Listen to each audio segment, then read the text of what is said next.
President may by order specify. Now you come to orders, not to laws. No such order. What order? Provided that no such order. What order? Read the colon. Specify colon. Right. Read the colon. Provided that no such order which relates to the matter specified in the instrument of accession. Again, which relates to the matter specified in the instrument paragraph 1 of subclause B shall be issued except in consultation with the government of that state. Again, a colon. Provided further that no such order which relates to matters other than those referred to in the last preceding proviso shall be issued except with the concurrence. You go to B1 and B2. So that was the law, the same template, now the orders for the rest of the provisions. Then read 2 mullahs. If the concurrence of the government of the state referred to in paragraph 2 of subclause B of clause 1 or in second proviso to subclause D of that clause be given before the Constituent Assembly for the purpose of framing the constitution of the state is convened, it shall be placed before such assembly for such decision and may be taken thereon. Same template of B and D mullahs. And they can reject it. They need not confirm it. That's how you retain sovereignty, which is the instrument of accession. And if it don't retain it, it's temporary. That's why temporary. Well, I'm just trying to explain. With the structure of 370. Yeah. You complete clause 3, then I have one question. Sure, but no, but we'll first, you can complete, otherwise I'll be breaking your link. It's on some unrelated area, therefore. Notwithstanding anything in the foregoing provision. So, Malad, it's notwithstanding the notwithstanding in the beginning of the article. Please note that. Notwithstanding anything in the foregoing provisions of this article, so notwithstanding the notwithstanding in 370, the President may by public notification declare that the article shall cease to be operative or shall be operative only with such exceptions and modifications and from such date as he may specify, provided that the recommendation of the Constituent Assembly shall be necessary before the President issues such a notification. So if the Constituent Assembly recommends it, namely, that we want to abrogate 370, then on that recommendation, the President will issue a notification. And this article is contained in subclause 3. Doesn't have to be in D.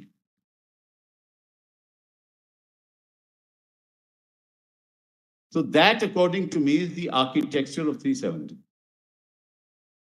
Now, Mr. Bill, I have just one question on this.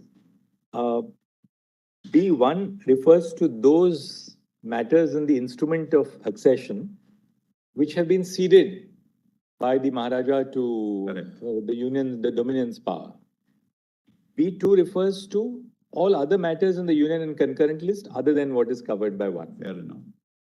Now, suppose in the area of the union and the concurrent list, something is not covered by B1 or by B2. In other words, it's not referable to those subjects mentioned in the instrument of accession, and it's not covered by B2 at all. That power is not entrusted to the state. B2 is all other lists, Mullah. No. B2 says such other matters in the said list as with the concurrence of the government, the president may order specified. So all matters in the list. Right. Of course. It covers, it's a residuary. Everything. Yeah. So you have to take the concurrence of the state. Yes. Now, suppose it is not covered by B2 in the sense that there is no concurrence of the state.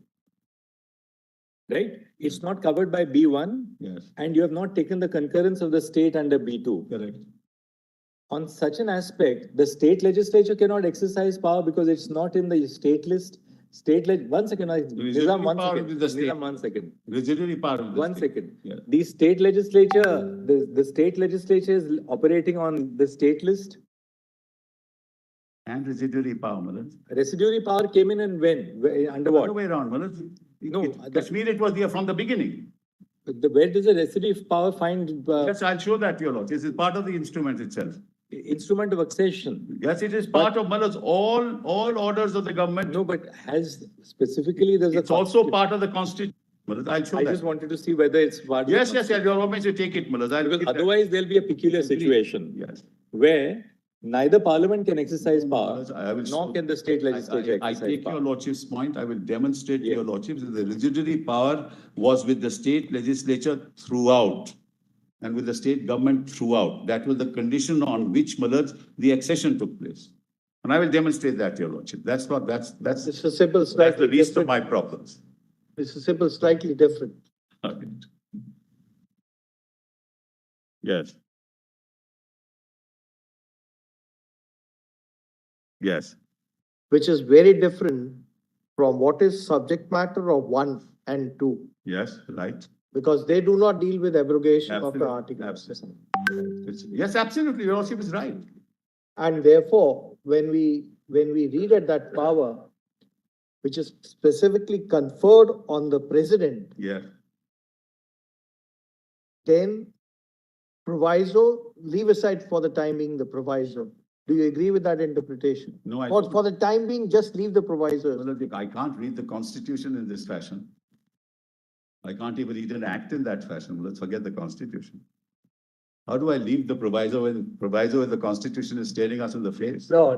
The question Your was, lordship is putting to me. therefore, clause 3 deals with abrogation of the article itself, which is not the subject matter of 1 and 2. No, it's subject matter of C, Article 1 shall apply to the state. No, correct, but it deals with complete abrogation of the article itself. I agree. And in that context, you may argue that your argument at the first fold was, it will be only if the conditions of the proviso are satisfied, that clause 3 will apply. Otherwise, if the conditions of the That's how proviso your are not lordships have satisfied, interpreted- clause 3 will not That's how apply. your lordships have interpreted proviso since 1950, Malas. That's all that I can say. I can't say more than that. A proviso may in some cases be an exception. A proviso may in some cases be an elaboration. There's a or- difference, Malas. Yes. It depends upon the nature of the. Provisos are sometimes change That's colors. proviso, Malas. Proviso that the recommendation, Rule for a proviso in that sense. provided that the recommendation of the legislative, of the constituent assembly shall be necessary. It's a restriction on the exercise of power. That's right, referred to in clause 2, Malas. Way to interpret clause 3 to say that the power existed and then will vanish once the Constitutional Assembly of the state is no longer exists. But you kindly read 2, Malas. If the concurrence of the government of the state referred to in para 2, subclause B of 1 or the second proviso to D of that clause be given before the constituent assembly for the purpose of framing of the constitution that's the purpose. Mr. Sibal, you have contradicted yourself. When you refer to clause C, subclause C is an independent clause and clause D not applicable to clause C, No, then what the I'm second saying is, proviso will not apply. in both cases. And therefore, only subclause 3 will apply. Malas, point is clause 2 says that clause 3 will apply. even for the purposes of those notifications. Anyway, we'll examine that. Yes. We have understood your line of argument. No, there is something that's missing, Malas. The proviso says, provided that the recommendation of the Constituent Assembly of the state referred to in clause 2. Why are they saying that, Malas?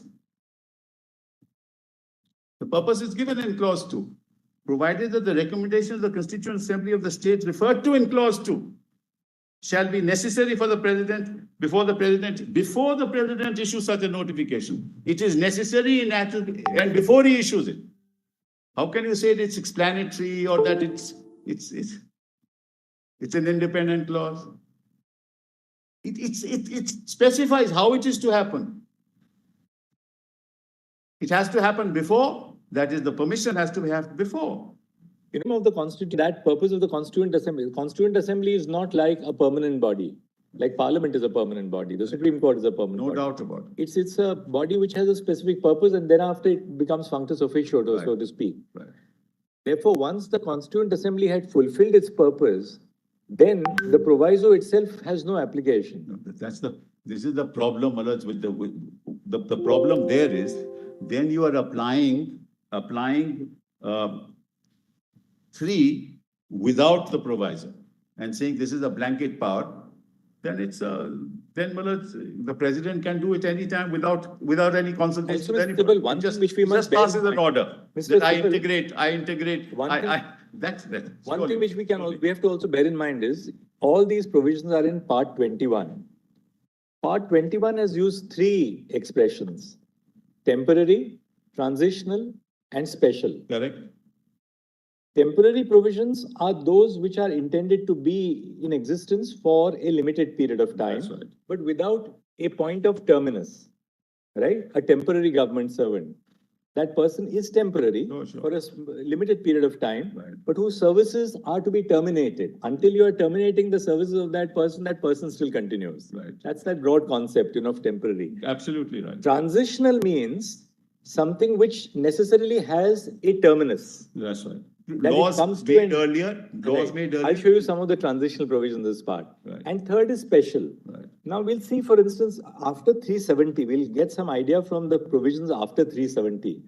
Say 371, special provision with respect to Maharashtra and Gujarat. 371A, special provision for Nagaland. Yes. Then we get 371B, special provision for Assam. Correct. 371C, special provision for Manipur. That's correct. D, for the state of Andhra Pradesh and Telangana. Right. E, establishment of Central University in AP. F is special provision for Sikkim, which came in 75. Right. G, Mizoram. H, special provision for Arunachal. Yes. Then I for state of Goa. J for the state of Karnataka. Right. Now, after these special provisions end, we come to 372, Right. which continuance in force of Existing laws. existing laws, Yes. which then says, shall continue in force until altered or repealed or amended by a competent legislature Right. or by any other, like the penal code. Right. It just continued in force until it is altered. Then similarly, now we have 372A, power of the president to adapt laws. Right. And it says the president may by order made before the 1st of November 1957 make such adaptations and modifications. Right. So this was a transitional provision that the president had to make those adaptations by the 1st of November 1957. So it was a transitional provision. After that, the power lapses. So similarly, 373, then came the provisions relating to the judges whose services had to be taken over by the Union of India, public service commissions, so on and so forth. And then 392, the power of the president to remove difficulties. Right. So therefore, part 21 basically covers special provisions, temporary provisions, and transitional provisions. Right. Now, it doesn't use the expression transitional in any head note or marginal note to the articles. But temporary and special are used in the marginal notes to specific articles of part 21. And 370 specifically uses the expression temporary. It had to, Malaj. It had to. So, can we then, by saying that the power under clause 3 goes once the Constituent Assembly comes to an end, really convert this into a permanent provision, which it was never intended to be by the But Constitution? that's, your lordships are now putting to me, it was never intended to be. Within 370, when it was put in, it had to be a temporary provision. It had to be, Malaj. There was nothing there at that point in time. It had to be, Malaj. It could never be a permanent thing. So why did the Constitution then put it in part 21? Because, Malaj, it is it relates to a particular state where the two sovereigns have come together and made a compact which is incorporated and integrated. No, part 21 does not deal only with doesn't deal only with Jammu and Kashmir. It deals with other states. also. I'm sorry, I didn't get. Part 21 Yes. does not deal only with Jammu and Kashmir. No, of course not. That's why I think it's a separate, independent provision and has to be interpreted on its own terms.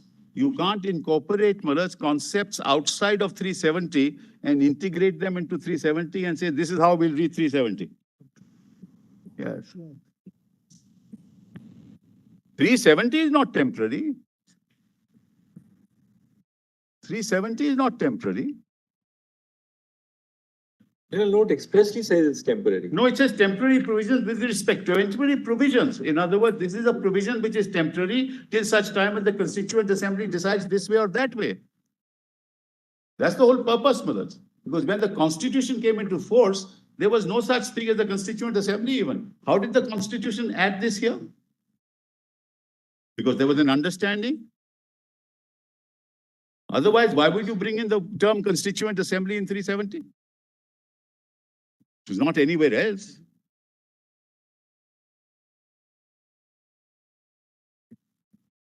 Temporary, supposing, not that I should say so, because one never knows. Supposing the Constituent Assembly decided not to be with India, then what happens?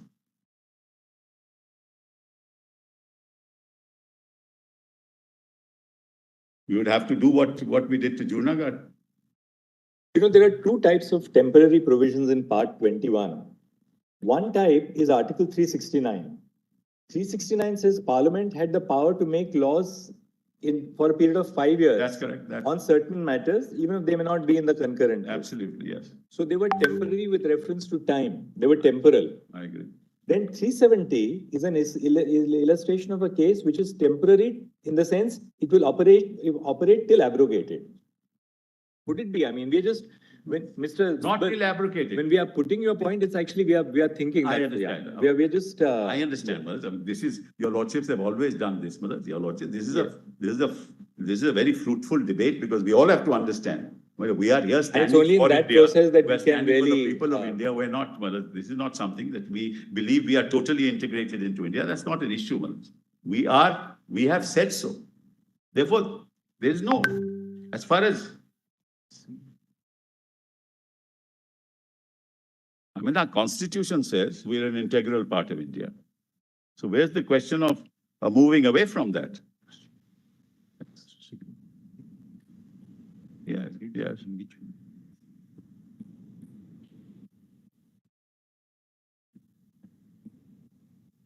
Yes.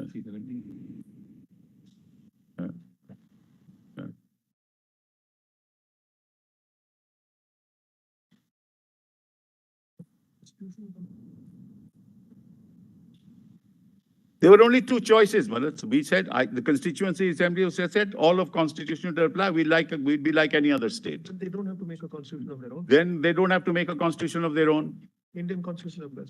Once again, they don't have to make a constitution of their own. The Constituent Assembly would say, we integrate into India, we're part of India, we're like any other state, we don't need a constitution, and all those lists will apply. That power is there. So why was it called a temporary provision? Because that had to be decided by the Constituent Assembly. And then you interpret the terms to find out how that power is to be exercised. Because it was unlike any other state. The residuary power was always with the state.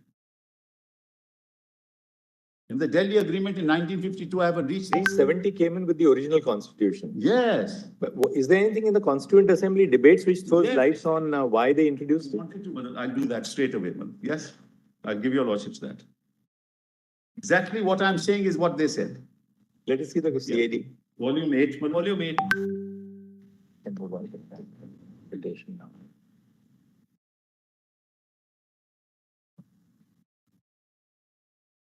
This volume 8, huh?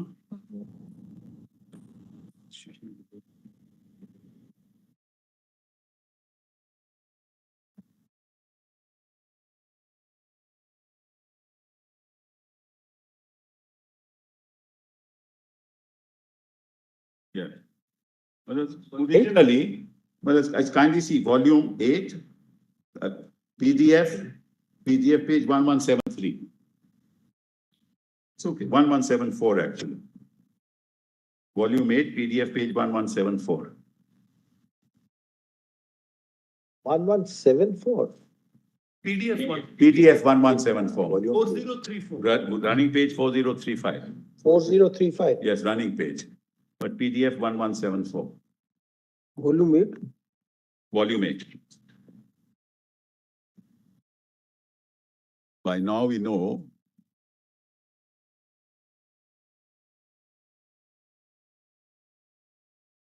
your lordships elicit answers in order to find out what we wish to say.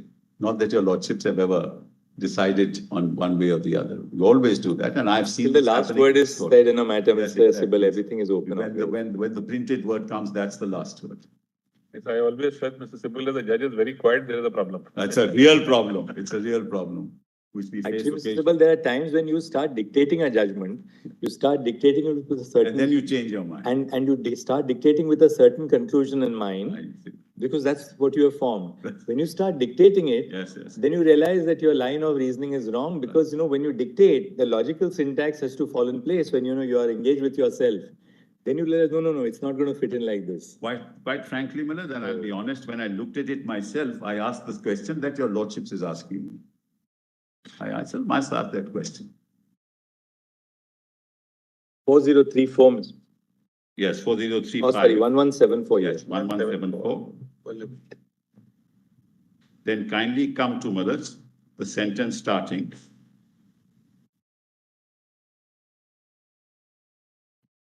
Sir, this matter, your lordship has that? They set out Millers. Gopal Swami Iyengar, Yes, I am. Gopal Swami Iyengar. yes. Then it says, sir, this matter, the matter of this particular motion relates to Jammu and Kashmir. The House is fully aware of the fact that the state has acceded to the dominion of India. The history of this accession is also well known. The accession took place on 26th October 1947. Since then, the state had a checkered history. Conditions are yet not normal. The meaning of this accession is that at present the state is a unit of a federal state, namely the Dominion of India. This Dominion is getting transformed into a republic, which will be inaugurated on 26 January 1950. The Jammu and Kashmir state, therefore, has to become a unit of the new Republic of India. As the House is aware, accession to the Dominion always took place by means of an instrument which had to be signed by the ruler of the state and which had to be accepted by the Governor General of India. That has taken place in this case. As the House is also aware, instruments of accession are a thing of the past in the new constitution, will be a thing of the past in the new constitution. The states have been integrated with the Federal Republic in such manner that they do not have to accede or execute a document of accession for the purpose of becoming units of the Republic, but they are mentioned in the constitution itself. And in the case of practically all states other than the state of Jammu and Kashmir, their constitutions also have been embodied in the constitution for the whole of India. And all those other states have agreed to integrate themselves in that way and accept the constitution provided. The discrimination is due to the special, why this discrimination? That's the question asked. The discrimination is due to the special conditions of Kashmir. That particular state is not yet ripe for this kind of integration. It is the hope of everybody here that in due course, even Jammu and Kashmir will become ripe for the same sort of integration as has taken place in the case of other states. At present, it is not possible to achieve that integration. There are various reasons why this is not possible. Now, I shall refer again to this a little later. In the case of other Indian states or unions of states, there are 2 or 3 points which have got to be remembered. They've all accepted the constitution framed for states in part 1 of the new constitution. And those provisions have been adapted so as to suit conditions of Indian states and union of states. Secondly, the center, that is the Republican Federal Center, will have power to make laws applying in every such state or union to all unions and concurrent subjects. Thirdly, a uniformity of relationship has been established between those states and unions and the center. Kashmir's conditions are, as I have said, special and require special treatment. I do not want to take much time in the House, but I shall briefly indicate the special conditions are. In the first place, there has been a war going on within the limits of Jammu and Kashmir. There was a ceasefire agreed to at the beginning of this year. And that ceasefire is still on, but the conditions in the state are still unusual and abnormal. They've not settled down. It is therefore necessary that the administration of the state should be geared to these unusual conditions until normal life is restored. Part of the state is still in the hands of rebels. We are entangled with the United Nations in regard to Jammu and Kashmir, and it is not possible to say now when we shall be free from this entanglement. That can take place only when Kashmir problem is satisfactorily settled. Again, the government of India have committed themselves to the people of Kashmir in certain respects. They have committed themselves to the position that an opportunity would be given to the people of the state to decide for themselves whether they will remain with the republic or wish to go out of it. We are also committed to ascertaining the will of the people by means of a plebiscite, provided that peaceful and normal conditions are restored and the impartiality of the plebiscite. This is not relevant anymore. Next sentence, next sentence. Next sentence, but this is not relevant. Plebiscite issue is not relevant. Part is not relevant as per your argument. Even the part before that. Yes, now see further, Malad. We have also agreed that the will of the people, through the instrument of a constituent assembly, will determine the constitution of the state as well as the sphere of union jurisdiction of the state. That's why it was a temporary provision. Now, next paragraph. At present, the legislature, which was known as the Praja Sabha in the state, is dead. Neither that legislature nor a constituent assembly can be convoked or can function until complete peace comes to prevail in the state. We've therefore to deal with the government of the state, which, as represented by in its council of ministers, reflects the opinion of the largest political party in the state. Till a constituent assembly comes into being, only an interim arrangement is possible, which is why it is temporary, and not an arrangement which could at once be brought into line with the arrangement that exists in the case of other states. This tells your lordships why it is temporary. Now, if you remember the viewpoints that I have mentioned, it is inevitable conclusion that at the present moment we could establish only an interim system. Interim system, Article 306A as, now what is 306A? 370.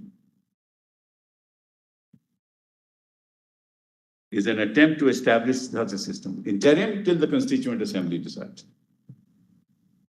I shall now proceed, but that's not relevant. So clearly, it gives you an indication why it was interim. It gives you an indication why it was temporary. Because there was nothing in place. Legislature was not working, Constituent Assembly was not in place, and the will of the people had to be taken, which was reflected in the Constituent Assembly. Therefore, it was temporary. And therefore, 370, now remember this, when 370 is enacted in 1950, at that point in time, nothing is in place. And yet in 373, they say, you will have to get the recommendation of the Constituent Assembly. That is, dehors the Constituent Assembly having been formed. Dehors its constitution. Why would the Constitution say that?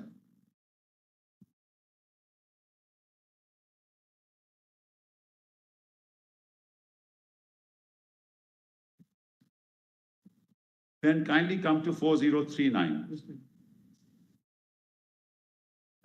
Second paragraph of 4039. Yes, that's. Now it's very interesting, Madan.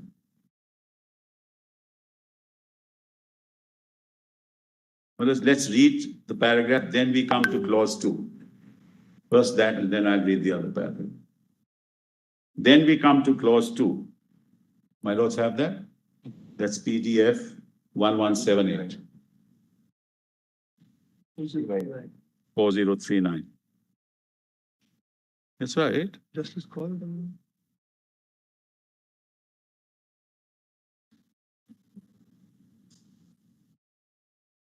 No, Malas, actually, Justice called them. maybe Malas, I should start with Volume 8. volume 8, 1176. Let's take 1176. PDF 1176. Running page 4037. Then read the whole thing. You might not- Yeah, I'll read the whole thing. Because it's the interpretation they asked you before lunch. Because most of your lordship's questions, well, hopefully are answered in this. There's the second portion of this article, 1076, Madas. He hasn't got it.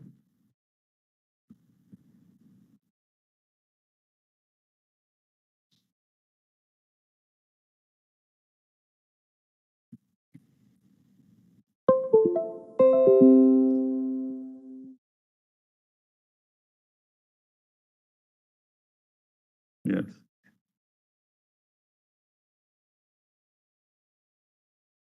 He says, Maharaj, I shall now proceed to, your lordship had that paragraph, I shall now proceed to take the house through the provisions of this article.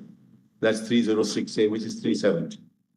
As honorable members will remember, the Constitution of Indian states is mainly governed by Article 211A of this Constitution, which applies to the Constitution to Indian states, the Constitution of Indian states, subject to the modifications contained in Part 6A, read with the schedule. So far as that provision is concerned, I've already indicated to you that the provisions regarding the Constitution of other states could not at present be applied to Jammu and Kashmir. Therefore, Clause 1 of A of this article says that the provisions of 211A of his Constitution shall not apply to the state of Jammu and Kashmir. That's 238, Maharaj.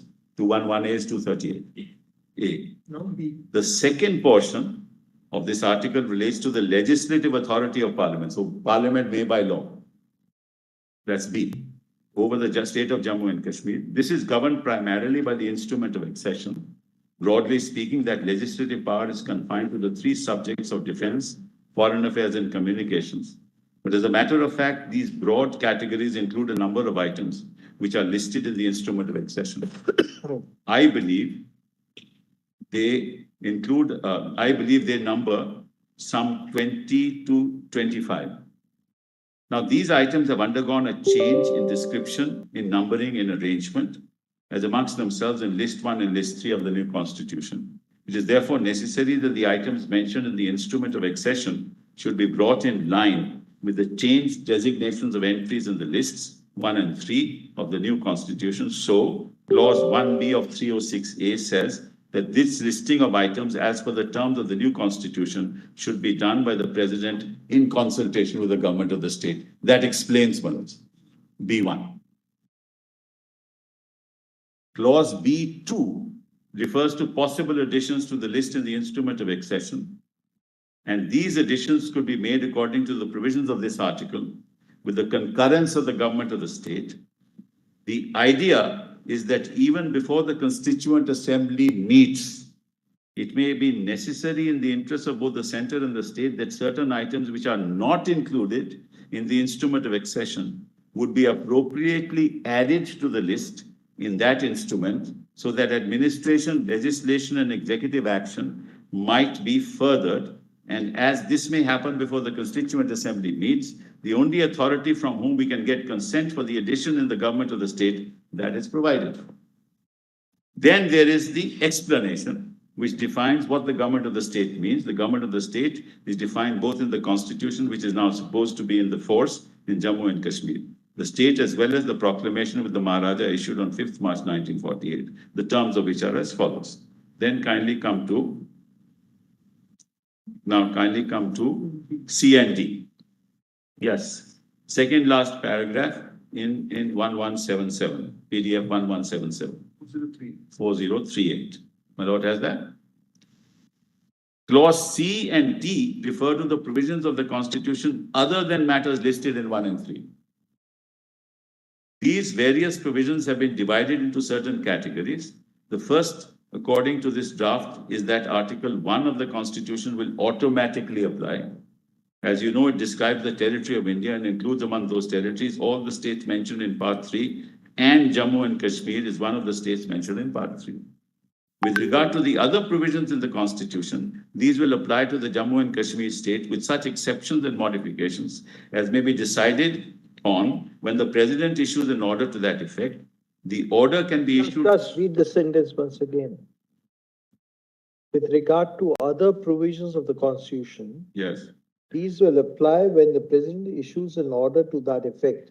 Yes, That order can be issued with regard to subjects mentioned in the instruments of accession only after consultation yes. with Correct. regard to other matters, concurrence of the government has to be taken. That's B1 and B2, Madam. Two provisos, B1 and B2.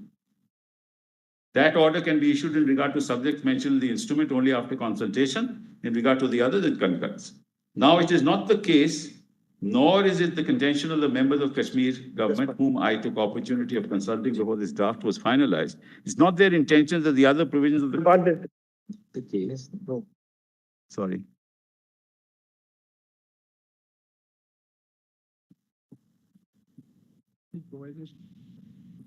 That's right.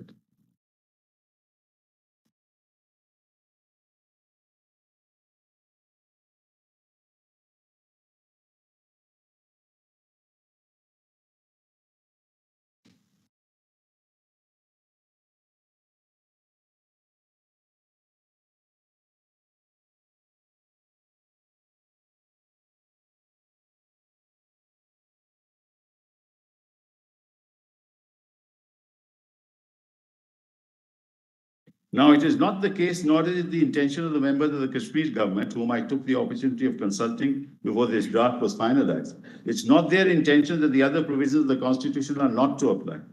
That particular point of view is that these provisions would apply only in cases where they can suitably apply and only subject to such modifications or exceptions as the particular conditions of Jammu and Kashmir may require. I wish to say that no more about that particular point at the present moment. Then we come to clause 2. You will remember that several of these clauses provide for concurrence of the government of Jammu and Kashmir state. Now, these relate particularly to matters not mentioned in the instrument of accession. And it is one of our commitments to the people and government of Kashmir that no such additions should be made except with the consent of the Constituent Assembly, which may be called in the state for the purpose of framing its constitution. In other words, what we are committed to is that these additions are matters for determination by the Constituent Assembly of the state. This is commitment. Now you will recall that in some of the clauses of this article, we have provided for concurrence of the government of the state. The government of the state feel that in view of the commitments already entered between the state and the center, they cannot be regarded as final authorities for the giving of this concurrence, though they are prepared to give it in the interim periods. But if they do not give this concurrence, this clause, if they do give this concurrence, the clause provides that that concurrence should be placed before the Constituent Assembly when it meets, and the Constituent Assembly will take whatever decisions it likes to take. What can be clearer than this? The last clause refers to what may happen later on, which is why it's temporary. So the paragraph which you read is with reference to clause 2, not with reference to clause 3. Yes, I'm not saying that. I am just reading. The last clause is clause 3. I'm not saying, I'm saying I'm reading it holistically so you know why it is called temporary. 2 and 3 are temporary. 2 and 3 are temporary, no doubt about it, because they have to be actually agreed upon by the legislature, by the Constituent Assembly. Now C3. The last clause refers to what may happen later on. We have said Article 211A, which is 238A, will not apply to Jammu and Kashmir, but that cannot be a permanent feature of the Constitution of the state, and hope it will not be. So the provision is made that when the Constituent Assembly of the state has met and taken its decision, both on the constitution for that state and on the range of federal jurisdiction over the state, the president may, on the recommendation of the Constituent Assembly, issue an order that this Article 306A shall either cease to be operative or shall be operative only subject to such exceptions and modifications as may be specified by him.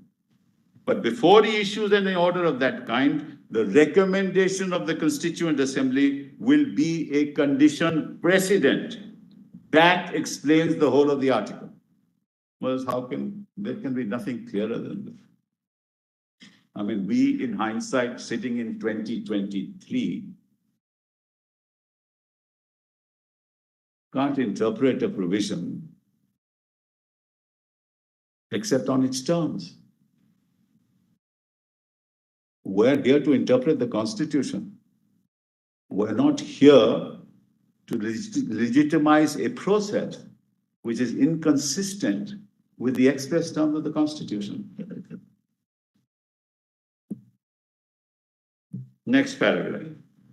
The effect of this article is that the Jammu and Kashmir state, which is now a part of India, will continue to be a part of India, will be a unit of the future Federal Republic of India, and the Union legislature will get jurisdiction to enact laws on matters specified either in the instrument of accession or by later addition with the concurrence of the government of the state, and steps have to be taken for the purpose of convening a constituent assembly in due course, which will go into the matters I have already referred to.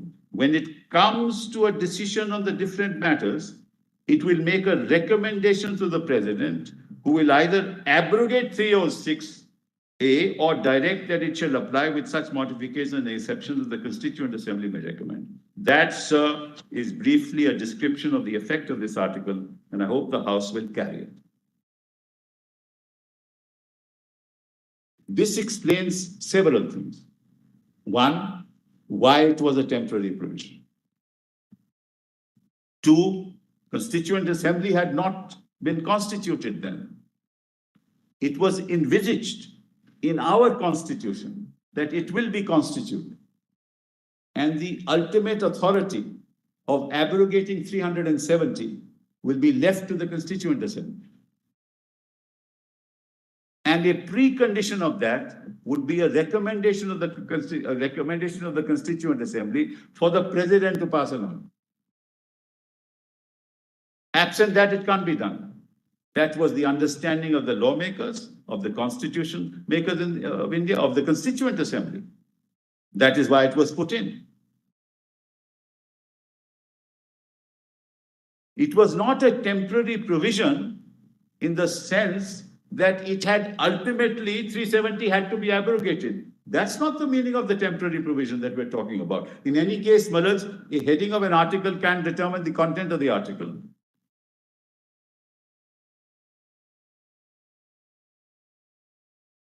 Content of the article is clear.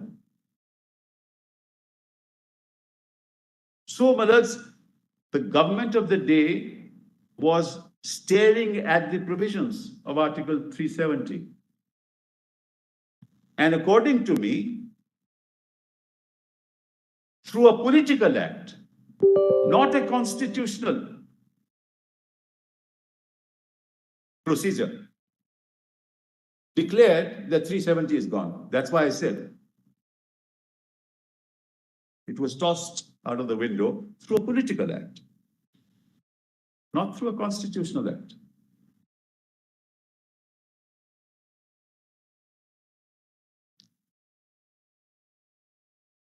Such a political act cannot be determined by the Parliament of India. It's not in the remit of the Parliament of India to take a political decision to abrogate 370. And I will demonstrate as we move along, Malaj, how it was done and in what manner it was done.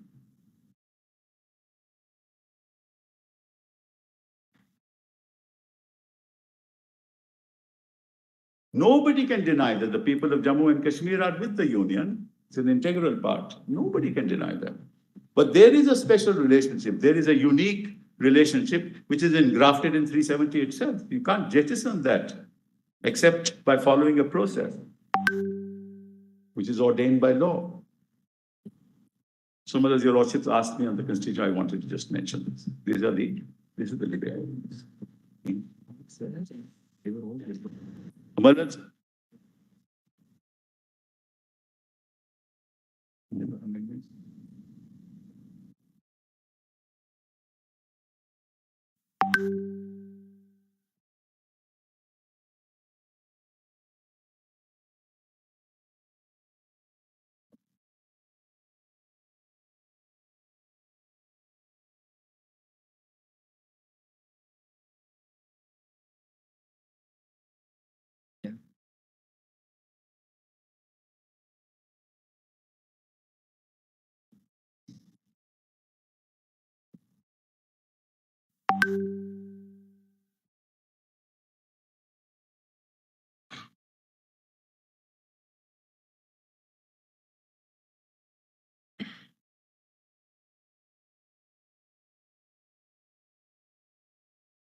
Yeah, now this.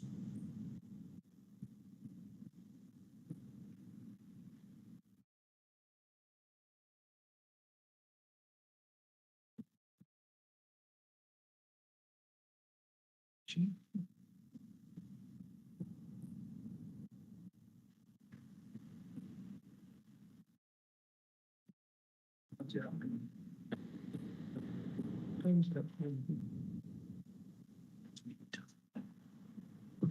One second. Still.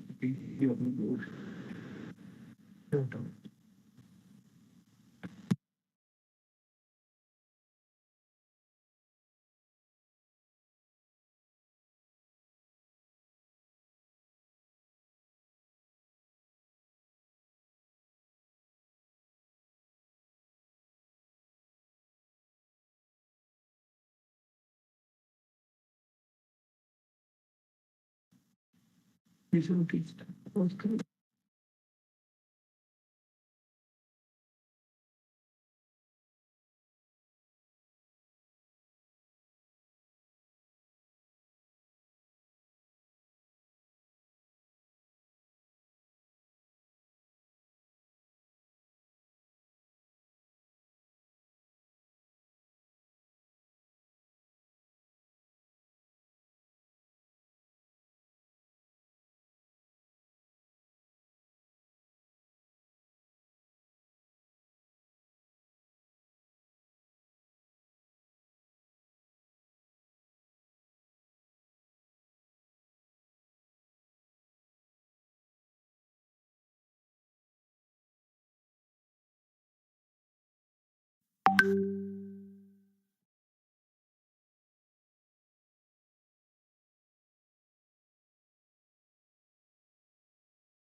And I just want to mention that all the amendments sought, Malas, were all rejected and withdrawn, Not moved.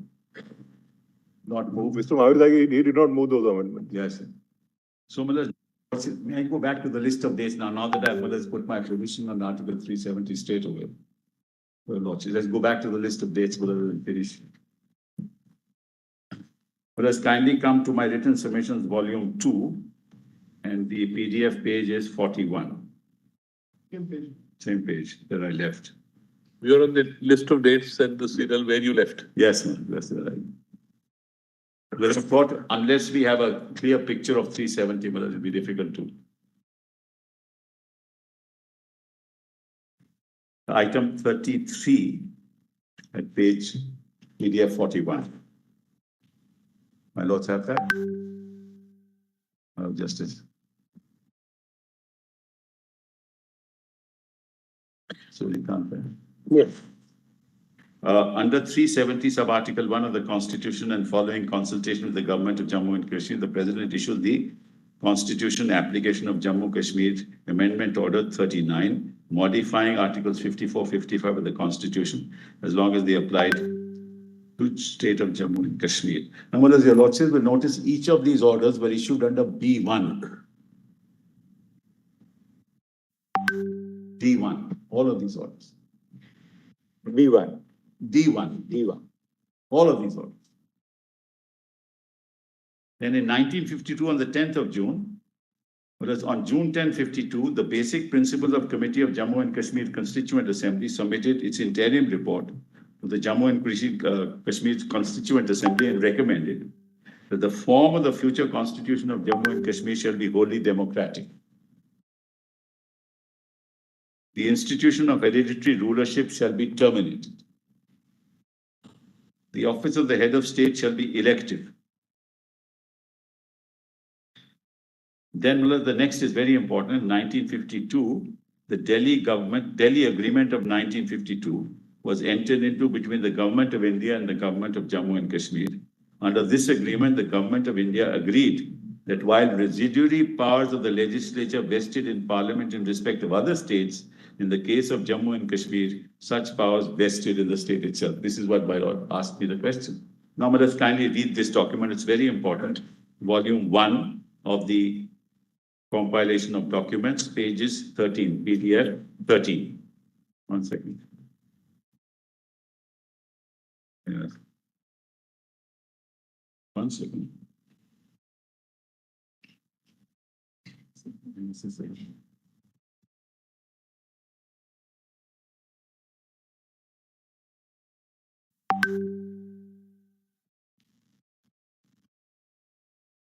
Worship has that? The Delhi Agreement, 1952. Surikant has that. This is Malad's Page? page 13, PDF 13. This doesn't seem Document to be the volume main 1. agreement. This seems to be some summary of the features of the agreement. Yes, yes. It's a summary of what are perceived. What happened, what the features are. Where is this summary taken from? Because the authenticity will depend on that. The very next page is there, Madhur, I believe. This is Sheikh Mohammed Abdullah's statement to the Constituent Assembly on the Delhi Agreement on 11th August 1952. That's at PDF 16.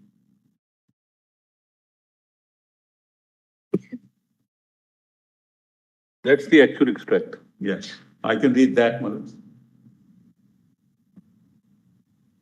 I can read that. That's not the original either. I'll get you the original, Madhur. They'll have it in any case. What? Yes. That the extract from the original. Are you sure? This is a number. What is that? Page 13 is an extract of the original. Summary It's a of. summary, actually. Main features of this item. Page 16 is the extract. Page 16. Page 16 is actually just, is a Sheikh Mohammed Abdullah's statement to the Constituent Extract Assembly. of the statement, yours. Yeah. Yes. Can I read the summary, Mother? That this is not something that will be You want to read the summary? controverted seriously. Says that in view of the uniform and consistent stand taken by the Jammu and Kashmir Constituent Assembly, the sovereignty in all matters other than those specified in the instrument of accession continues to reside in the state. The Government of India agreed that while the residuary powers of the legislature vested in the center in respect of all states other than Jammu and Kashmir, in the case of the latter, they vested in the state itself. It was agreed between the two governments that in accordance with Article 5 of the Indian Constitution, persons who have their domicile, we're not concerned with so much with the domicile issue. And I can read it. That the two governments that in accordance with Article 5, persons who have their domicile in Jammu and Kashmir shall be regarded as citizens of India. State subject, Sybil, may not be directly relevant. That's why I said, Mother. Then, Mother, 4 is the union government agreed that the state should have its own flag in addition to the union flag. But it was agreed that the state government, that the state flag would not be a rival to the union. It was also recognized the union. Leave that out. How Sadr Riyasat has to be like. Yeah, that's right, that also. Then small Roman 6. Yeah. With regard to the fundamental rights, some basic principles agreed between the parties were enunciated. It was accepted that the people of the states were to have their fundamental rights.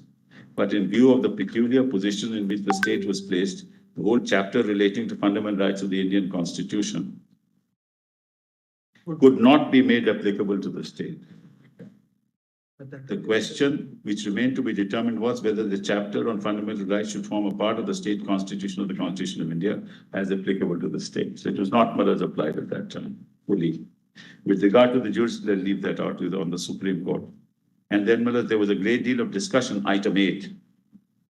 With regard to the emergency powers, the Government of India insisted on the application of Article 352, empowering the President to proclaim a general emergency in the state. State government argued that in the exercise of its powers over defense, item 1 of the union list, in the event of war or external aggression, the government would have full authority to take steps and proclaim emergency. But the state delegation was, however, averse to President exercising the power to proclaim a general emergency on account of internal disturbance, which ultimately your Lordship knows was also taken out of the Indian Constitution under 352. At the relevant time, it was there. It was there at the relevant time, but the state said we will not allow it to be exercised. I'm just trying to think aloud. At the relevant time in 75. Yes, it was there. It was there. It was very much there. And this, through some subsequent orders, it equally applied to Jammu Kashmir at that time. That's correct. That's correct. Absolutely right. This summary which my friend was doing, Delhi Agreement summary, this seems to have been taken out of this book note of and Justice A.S. Anand. It's not publicly available, but Justice Anand has that one. Constitution, it's published. Constitution. No. Jammu and Kashmir. The agreement is not publicly available. So he has given the authoritative statement in the sense, what is it? What does it imply? That's correct. This is also part of the compilation, which is before your Lordship. Yes. Justice That's what we Anand's were book. reading. Yes. Then, brothers, in order to meet the viewpoint of the state delegation, Government of India agreed to the modification of 352 in its application to Kashmir by the addition of the following words, but in regard to internal disturbance of the request or with the concurrence of the government of the state. That's how, brothers. But the parties agreed that the application of 356, dealing with suspension of the state constitution, and 360, dealing with financial emergency, was not necessary. Right.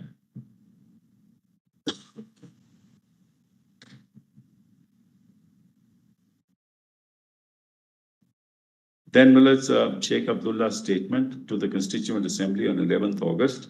I crave permission to make a statement before the House in regard to the constitutional relationship with Jammu Kashmir and the Indian Union. As the honorable members are aware, during the last session of the Constituent Assembly, the Basic Principles Committee had submitted a report making certain specific recommendations about the future head of the state. House, while accepting these recommendations, had charged the drafting committee to present for the consideration of the Assembly a draft resolution incorporating the proposed principles for the election of the head of state.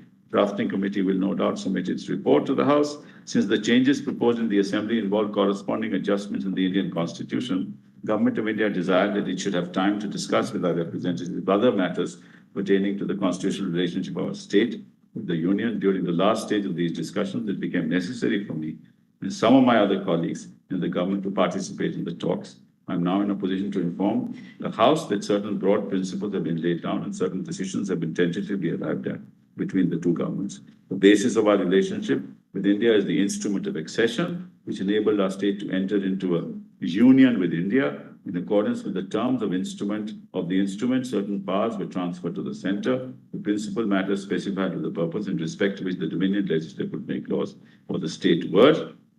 This arrangement involved a division of sovereignty, which is the normal feature of a federation. Beyond the powers transferred to the Union, the state enjoyed complete residuary sovereignty. That's why, Maharaj, when you read 370, you can't read into it, Maharaj, other matters.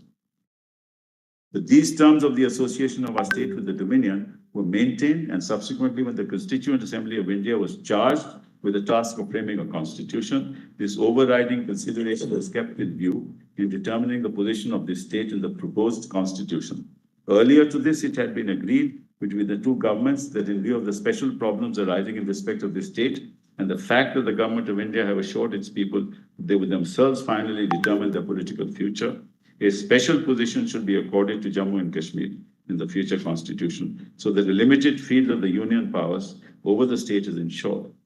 Our representatives were nominated by the Jammu and Kashmir state to the Constituent Assembly of India. These representatives participated in the deliberations of the Assembly in India at a time when the bulk of the Indian Constitution had already been adopted. It was at this stage that the constitutional position of this state was determined in the Constitution of India. This is very important. It was in a collaborative exercise, a dialogue. It was not behind the back of the Union of India or anything like that. They knew what was to happen in the future. Representatives of Jammu and Kashmir reiterated their view that our association with India should be based on the terms of the instrument of accession. It was at this stage that the constitutional position was determined.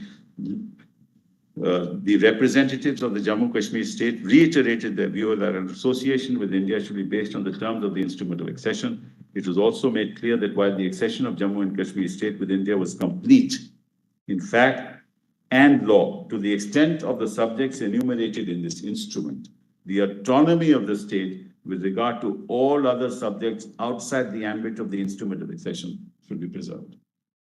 Events, a good deal of confused thinking and uninformed criticism is indulged in some interested people. I would like to point out that the Constitution has confined the scope and jurisdiction of the Union powers to the terms of the instrument of accession, with a proviso that they may be extended to such other matters as the President may by order specify with the concurrence of the Jammu and Kashmir Assembly. This is the concurrent list matters. The special problems facing the state were thus taken into account, and under the Constitution, the relationship approximated to that subsisting under the instrument of accession. The Constitution of India, of the Indian Union, therefore clearly envisaged the convening of a Constituent Assembly for the Jammu and Kashmir state, which would be finally competent to determine the ultimate position of the state in respect of the sphere of its accession, which would be incorporated as in the shape of permanent provisions of the Constitution. That's why temporal. But the rest really need not trouble your lordships. I need not trouble your lordships. Then, but as residuary powers, it's important. Page 19, PDF 19.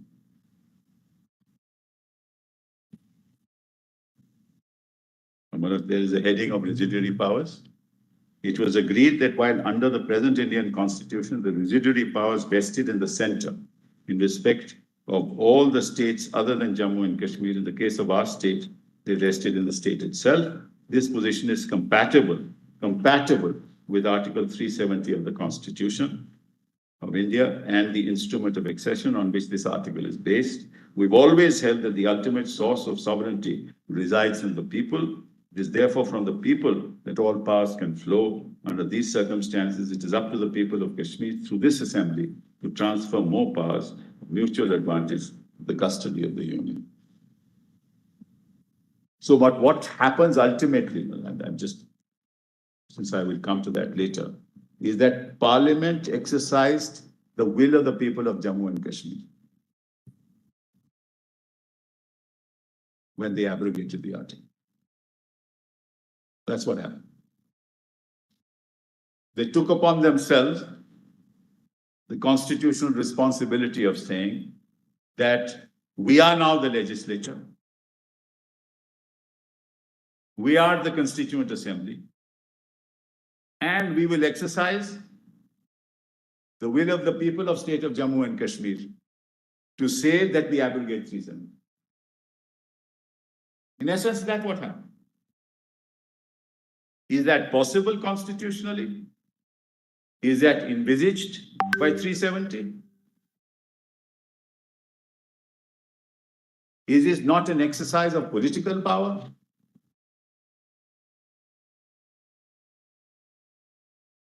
Without reference to 370?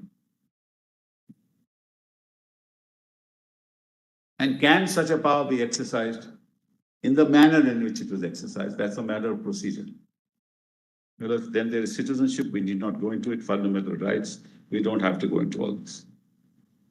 Let us now kindly come to list of dates again.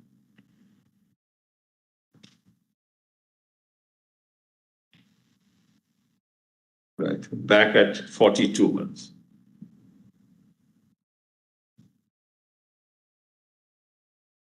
Item 37. Article 370, sub-article 3. The PDF, Madam, 42. My Lord Justice, do I have it? Yes, 37. Yeah. Under.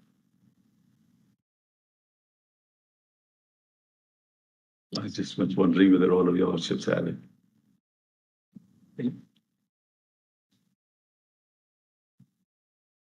I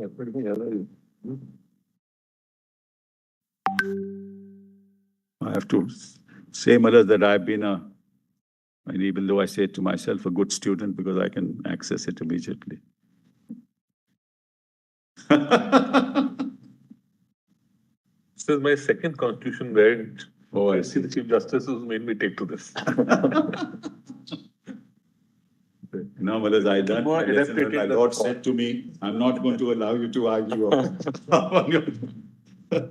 So I had to learn. Yes. 37 minutes.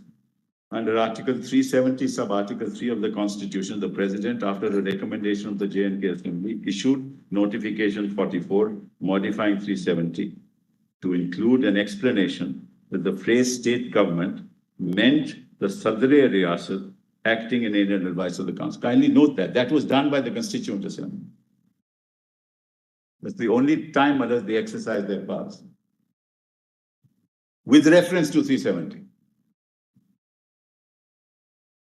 On 14th of May, 1954, with the concurrence of the government of Jammu and Kashmir, the President issued the Constitution Adaptation to Jammu Kashmir Order 1954, which came into force on May 14, 1954. This order superseded the Constitution applicable to Jammu Kashmir Order of 1950, which had only those limited provisions. Paragraph 2 of the said order set those provisions of the Constitution, which in addition to Articles 1 and 370, because that order only had Articles 1 and 370, would be applicable, and other than one, would be applicable to the state of Jammu and Kashmir. Notably, a second proviso was introduced into Article 3 as applied to the state of Jammu and Kashmir in the following terms, provided that no bill providing for increasing or diminishing the area, this is also very important, of the state of Jammu Kashmir or altering the name or boundary of that state shall be introduced in Parliament without the consent of the legislature of that state. Your Lordship knows, Mothers, Article 3, they can change the boundaries. What happened in this case was, not that they changed the boundaries, Mothers, He converted it into a union territory, which is the other problematic issue, which of course we'll have to argue later. You can change the boundaries of a state, you can bifurcate the boundaries of a large state into smaller states, but never in the history of this country has a state been converted into a union territory. You can carve out a union territory out of a state. You can carve out, but you can't have all of Madhya Pradesh being a union territory tomorrow. Understanding some assurance that when assembly elections being held, the Jammu and Kashmir will be a state.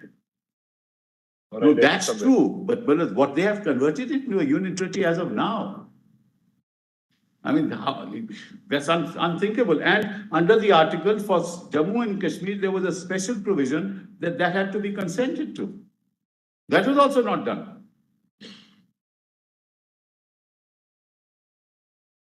So, Malas, you move away from representative democracy, convert it into a union territory under your direct rule.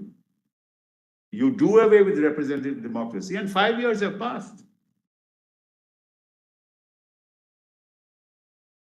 Every day we hear that we are going to soon have elections. But there has to be a constitutional basis for doing this, Malas. And kindly note one thing. In May 2019, there were parliamentary elections in the state of Jammu and Kashmir. In 2019, May, 3 months after this. This happened on the 6th of August, September, October, November, December, May. You have parliamentary elections. So you can hold parliamentary elections, but you will not hold state elections. But I'm moving away from that to another issue altogether. So, Malas, then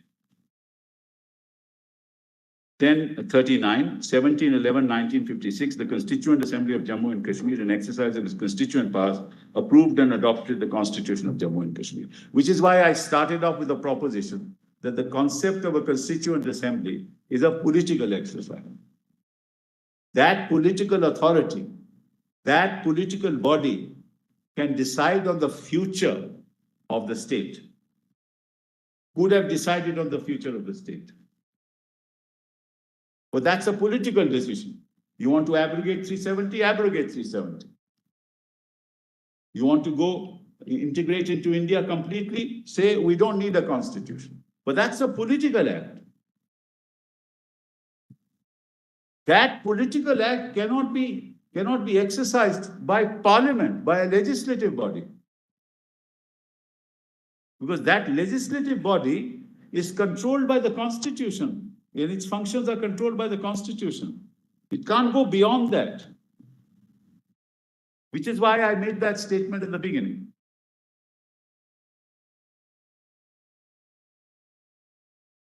Then verse 40, the Constitution of Jammu and Kashmir 1957 came into force on January 26, 1957.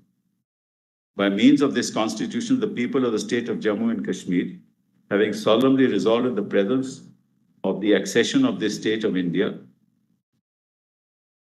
which took place on 26th day of October 1947, to further define the existing relationship of the state with the Union of India as an integral part thereof. That's declared in the Constitution. So nobody can question that.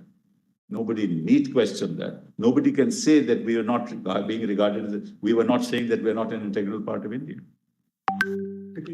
Article 1 applies. And the Constitution defined that relationship. And having defined that relationship, you can't just jettison it. Section 5 of the Constitution of Jammu and Kashmir provided that the legislative power of the state extended to all matters except those with respect to which Parliament had power to make laws for the state under the Constitution of India as applicable.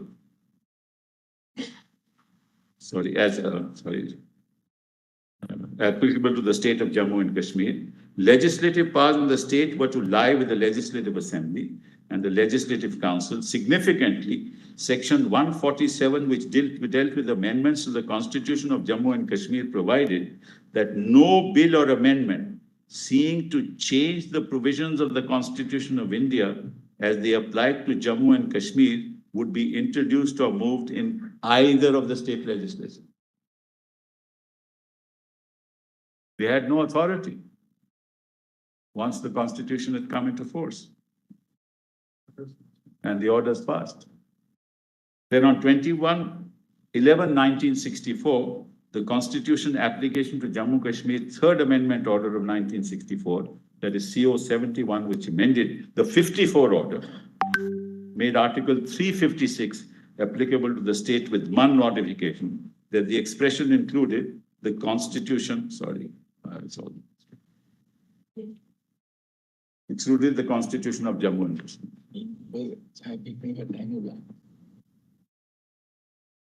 Included, yes. Included the Constitution of Jammu and Kashmir.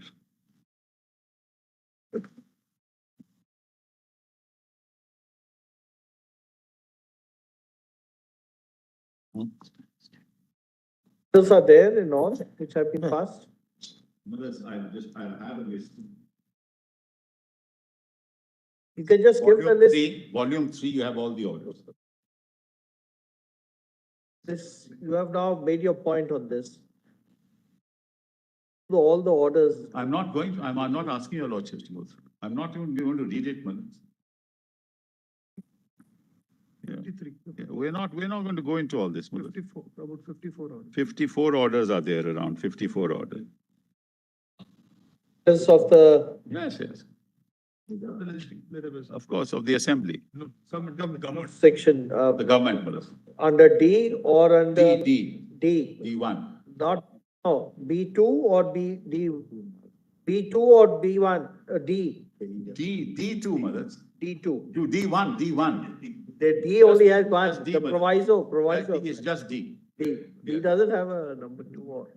And most of them are amendments of the 54 order, Manas. 54 order, and then amendments to the 54 order. That's what it is.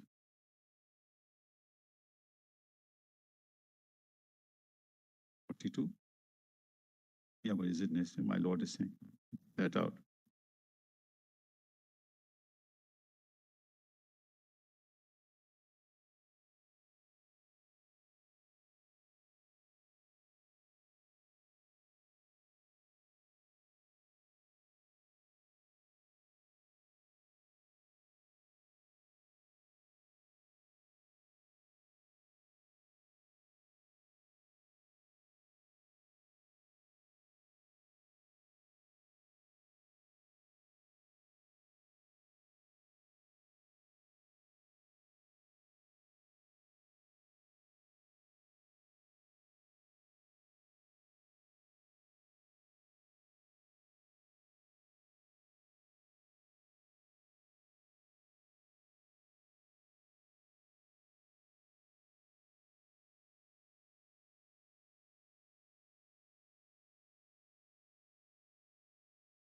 Item 43.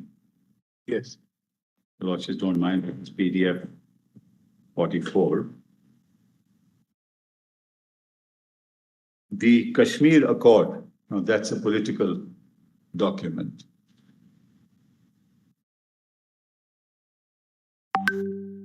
(1975) was entered into, my lords have it.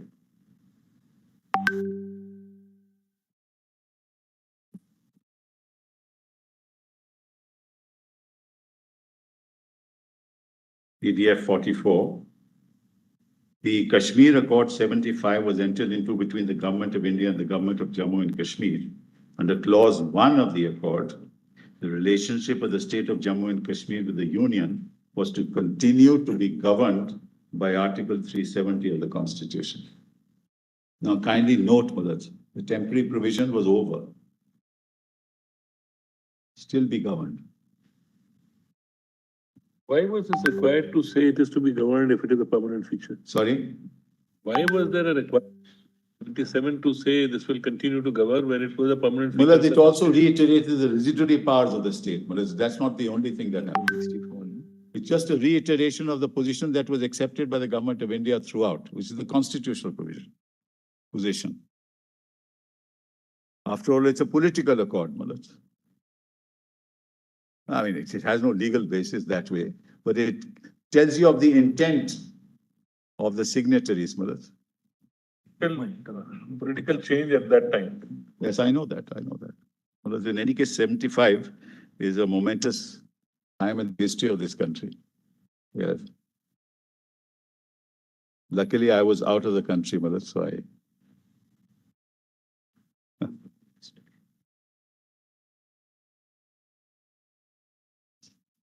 The response to the Sheikh Abdullah settlement. Yes.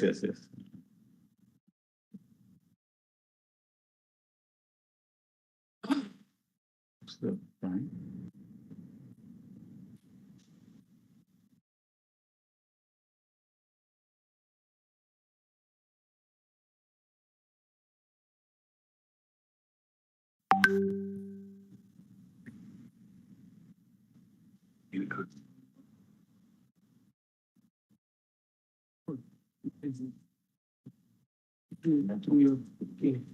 Huh?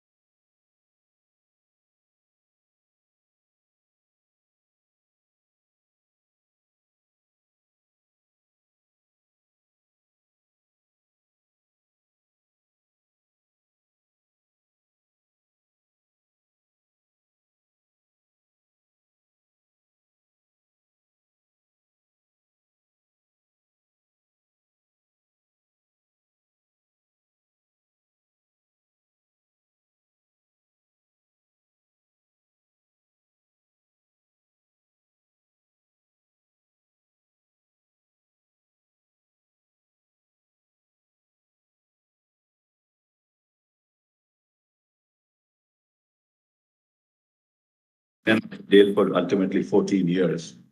The background is, Malad, that whenever he came out, he was saying that, no, give us autonomy.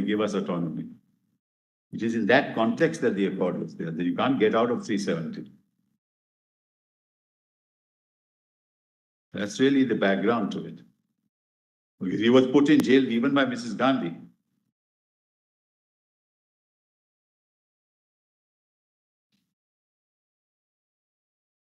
So, Malad, the rest of the list of dates. Kindly now come to straight to PDF 47.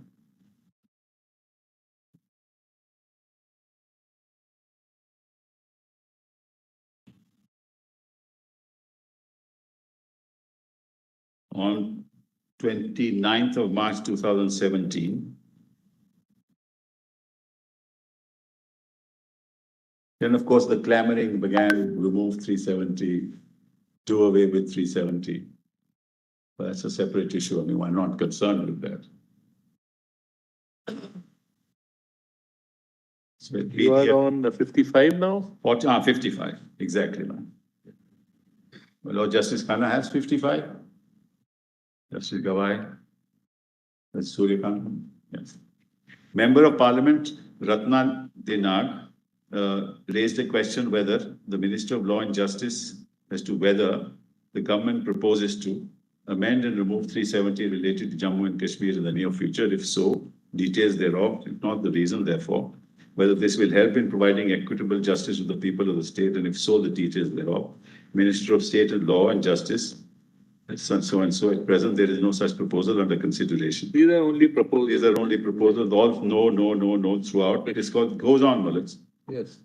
Then 57 is Malad's section 92. This is important. Item 57. Section 92 of the Constitution of Jammu and Kashmir deals with provisions in case of a failure of the constitutional machinery in the state.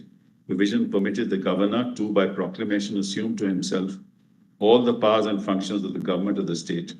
Such a proclamation would, in terms of 92(5), require the concurrence of the President of India. Under 1923, would cease to operate 6 months after it was issued. On June 20, 2018, the governor, with the concurrence of the President, issued a proclamation under 92, declaring governor's rule in the state. This is important. Now we're coming to the present controversy. We can do it tomorrow, Madam. We can then continue tomorrow. Deeply obliged.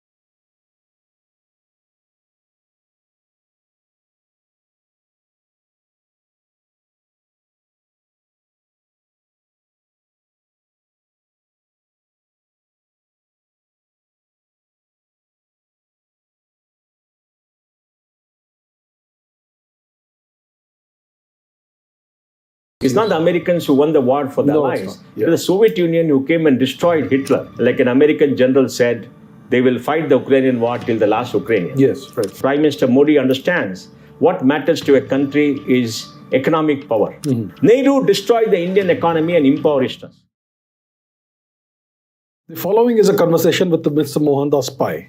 Mr. Pai is a former CFO and board member with Infosys, and he's also the co-founder of Akshay Patra. He's also a Padma Shri awardee. Please subscribe and enjoy the podcast. Mr. Mohandas Pai, welcome to the Abhijit Chawla podcast. Thank you so much for hosting me in your wonderful office. Thank you, so much. Abhijit. Good to talk to you. Absolutely, sir. So I would like to talk to you about a variety of topics, mainly geopolitics, economics, and other matters as well. So let's begin with what's happening in the major focus of the world, which is the war in Ukraine. What is your assessment of how things have progressed? It's been more than 1 year now. Who do you see is winning? Who do you see is losing? Is Putin losing the war? Is the West winning the war? Or is there something else that's... See, my view is this is a part of the Cold War, which is supposedly ended a long time ago, but which the military-industrial complex in the United States is unable to accept. Russia, that lump country after the Soviet Union was dissolved, was trying to grow and come back. Yeltsin destroyed it and created a vacuum. Yes. There's a famous debate in the Oxford Student Union by a Russian comedian who was asked, why is there no democracy in Russia? Okay.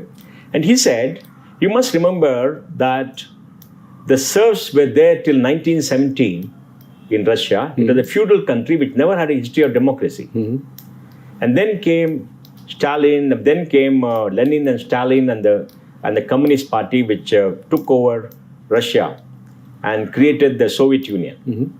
And they were oppressive, they were totalitarian, and they shut out dissent. But what they did, they made sure that everybody had access to education, they got jobs, they didn't get much income, but they were comfortable. So there was certainty in society. Yes. And society decayed because much of the resources went to bolster up the Warsaw Pact against the West. The starting point for the Soviet Union was very low. Please remember that. And the Second World War essentially was won for the West because of the Soviet Union. Absolutely. The Soviet Union's lost 20 million men. Yes. It's not the Americans who won the war for the No, it's Allies. not. Yeah. It was the Soviet Union who came and destroyed Hitler. Yes. Hitler's biggest mistake was Operation Barbarossa when he went against the Soviet Union, overtaken by hubris that he wants to get land for his people, which was a big mistake. Yes. Because that kind of territory cannot be controlled by anybody. And Napoleon's Grand Army was destroyed by that adventure many years before that. Now, over a period of time, the West has not been able to understand what Putin wanted. The Slavs are a very proud people. Yes. The Russians are Slav, very proud people. They love their country, call it Mother Russia. They stand up for the country. They're very different from the West. Yes. And there is no culture of democracy. They want certainty, they want peace and tranquility, which Putin has provided to them and which Yeltsin had destroyed. Yes. And we must read history. Now, Putin is a major superpower because he has enough nuclear arms to destroy the world 4 times over. Yes. The economy may not be big, but he's got nuclear arms. He has more nukes than the US. Yes. Yes. And he can use them irrationally if he wants to. So the West should have asked Putin to come into NATO and join together. He wanted to join. Yes. And they refused because they didn't understand that they did not want it, because that would have, guaranteed the safety and security of Europe. Because there are only 2 powers we can fight each other, United States and Russia. Yes. And Russia joins NATO, which is to protect this. And NATO would have become an Asian power.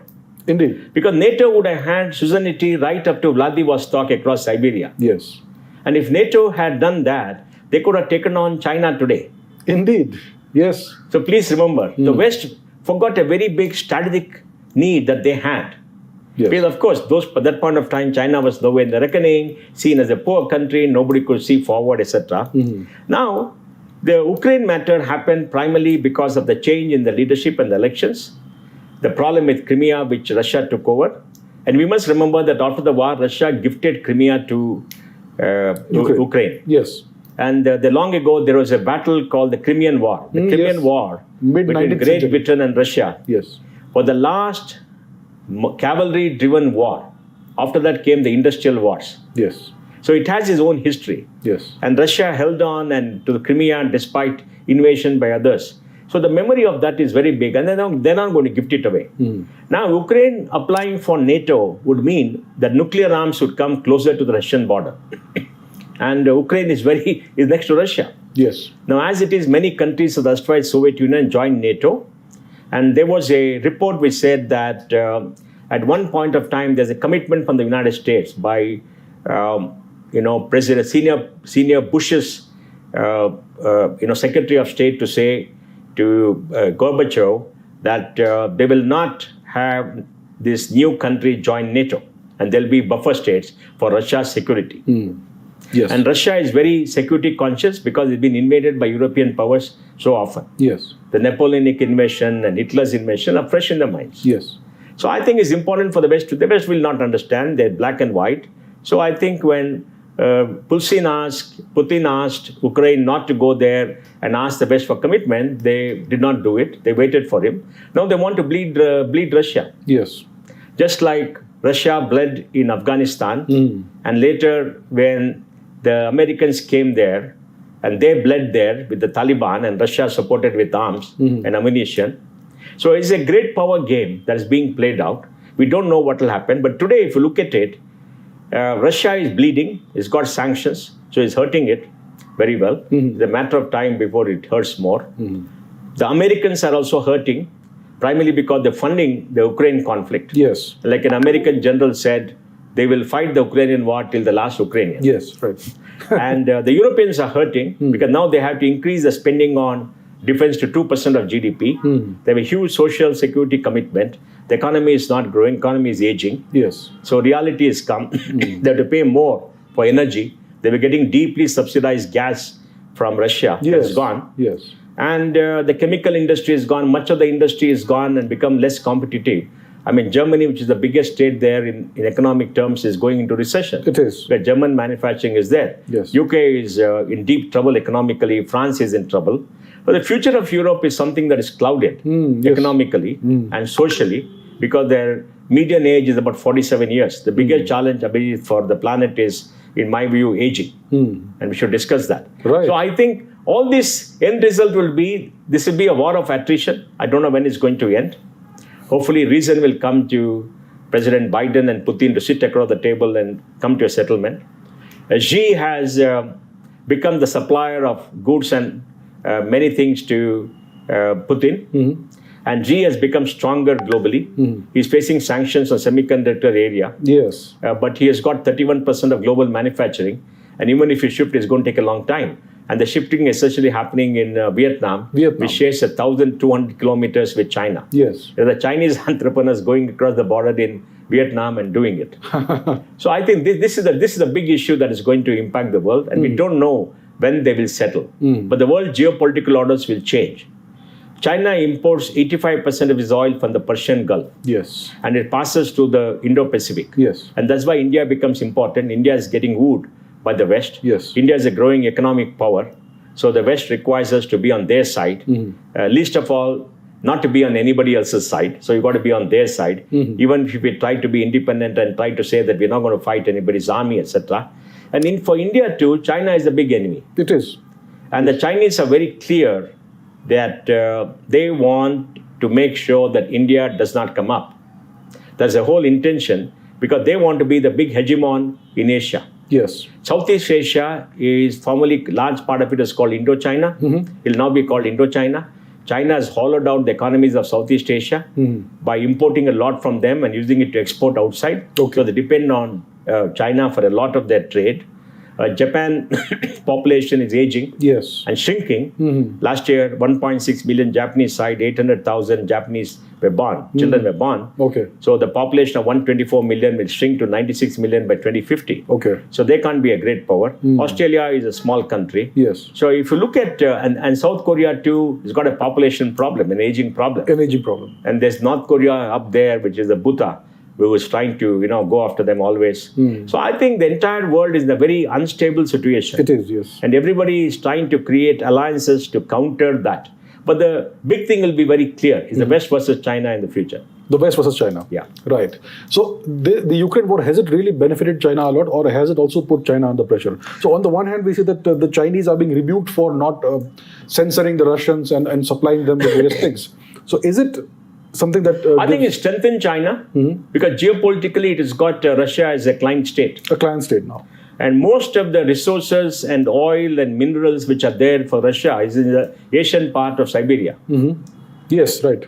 And China getting all those minerals and oil from Sakhalin and other places which is in Asia will mean their oil security will go up. Yes. Their economic security will go up. And China is $20 trillion in GDP. Yes. It could become bigger than the United States in 10 years. Though it may not be richer in per capita terms. Right. And China is spending $250 billion on defense. Some say they're spending $700 billion. I see. Whereas the US spends $850 billion. Okay. And the Chinese are building up very sophisticated weapons. They're not there in nuclear area. Russia is there. So look at the partnership. That's a great But the point. key thing is Putin wants to be independent. He Yes. doesn't want to be the younger brother of somebody else. Yes. That is a big challenge. Right. And that is where the West should talk to Putin and come to an agreement, because the West needs Putin more than Putin needs the West to counter China in the future. If Putin were to be on the side of the West, it will be akin to what Kissinger and Nixon tried to Mao. get China away from Russia. Right. The whole intention of that breakthrough was to get China away from Russia. Yes, right. And that was to break up the Soviet Union, right? So now they have to play the game. But it requires leaders of great maturity and understanding and history to do that. And today, I don't think they're there in the West. What do you think of the recent visit of Prime Minister Modi to the US? Do you see it as a success? Do you see any good deliverables? I think Prime Minister Modi's visit to the US was a great success. Because geopolitically, India is in an advantageous situation. And India under Prime Minister Modi has taken the lead in global affairs. COP21, India committed to becoming a carbon-free or carbon-neutral country by 2070. I think. Yes. Right? Yes, And 2070. till then, every COP, India used to play truant. India used to put up his hackles, not sign agreement, nitpick. But here he took the leadership. He jointly with France started the World Solar Alliance, which is Yes. tremendous. Yes. Correct? Yes. And he has pursued his independent foreign policy for very long. Yes. We got a good foreign policy with Putin. We got it with America. We bought American arms, which is very good. So we're getting the latest technologies. We are not over-dependent on Russia. And we explained our position to them. We are taking a strong position against anybody who is against our interest. And we are showing that we'll protect our people anywhere. We are a defensive power and not an offensive power. And he has taken steps to grow the economy very well and make the economy stronger, because Prime Minister Modi understands what matters to a country is economic power. Soft power is okay, but the real power has to be economic power, hard power, the military, Yes. and that's the way the world is. So his visit was an indication of how the US had changed its attitude to India. And he was welcomed and he played his part. He met all the entrepreneurs, everybody else. And the fact that so many Indians are risen to senior positions in American companies showed there's something special about India Yes. in the United States. So I think that is a very good visit. And he has cultivated America for the last 9 years. And all the benefits are now beginning to show. See, we should not make America an enemy just because of ideology. Yes. The UPA and the left made America an enemy, unnecessarily abusing America. It's like the old communist Nara, slogan. Yankee, go home, but take me with you. Most of the CPIM and the leftist children are studying in American universities. How nice. Many of their relatives are running NGOs funded by American groups. Right. That's why they're opposed to the FCNRA being applied correctly. So you see this, this cowardice and this hypocrisy happening there. And India unnecessarily was antagonistic to the US. So I think India has become very pragmatic, is looking after its interest. One of the big benefits of Prime Minister Modi's foreign policy has been how the Middle East treats us. The whole attitude of the Middle East has changed towards India. Yes, right. The Middle East has become friendly. They've given national awards to Prime Minister Modi. We have agreements on investments. We have agreements on everywhere else. We are favored there. They see as a long-term friend. Yes. And the Middle East has fundamentally changed. Now, under Prince Salman, the American closely cultivated policy of domination of Saudi Arabia is gone. It's gone now. Prince Salman and his generation are telling the Americans, we are equals, treat us as equals, and you're not dominant, don't push us around, don't patronize us. Yes. And Prince Salman recently has created a line to President Xi, to China. Yes, right. And they invited China to be the interlocutor to deal with Iran. Iran, yes. The Iranians have gone to China, and Prince Salman has allowed them to come to Riyadh, and we are also seeing Syria being readmitted in the Arab League. Yes, we have seen that. And all that means Prince Salman is asserting himself and his power in the Middle East. And I think that's remarkable, because till then, it is the client state of the United States, and they could get what they want. Yes. They could get all the money, sell to them whatever they want, etc. Now he's standing up and asserting independence. Now that's a very, very big thing, and India is in the right part of history. And Pakistan has ceased to exist in India's foreign policy. Totally. Yes. Totally. Yes. I mean, we don't talk about Pakistan, even though a group of people in Delhi try to say, oh, we are neighbors. But this is a terrorist nation. You can't have people who send terrorists to kill your own people and say, oh, we need peace. And you can't say, we must go, we are the big brother. They hate you. They write the history to hate you. Yes. The children are taught to hate India. Yes. They have contempt for Hindus. And they have contempt for India. They have an exaggerated sense of importance of their own. Yes. And they're a broken country. Totally, yes. And these people want to say this, it's better we keep them at a distance and tell them don't cross the border, or they're going to get hit like he did when he went to Balakot. Yes. And I think the entire policy has been very good. And we have got the Middle East on our side. We got Egypt on our side. Yes. Egypt policy has been very good. Egypt is a major Arab power. Yes. They're missing out in growth today. And North Africa, which is Islamic, is turning around. Pakistan still has in the